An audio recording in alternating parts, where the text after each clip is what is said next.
माणसातले माणुसकी हरवले असं नेहमी बोलत असतो मी. कारण गर्दीत माणसाच्या माणूस शोधतो मी. निसर्गात हा माणूस हा स्वार्थी आहे आणि त्याने असावं. पण जंगलाचा राजा सिंह स्वतःचं पोट भरल्यानंतर उरलेलं शिकार इतर प्राण्यांकरिता सोडून जातं. हे गुण माणसामध्ये का बरं नसावं?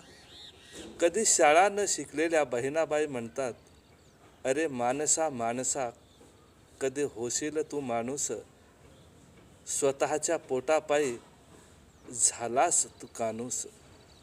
नमस्कार मंडळी, मी आहे तुमचा मित्र राजू पवार.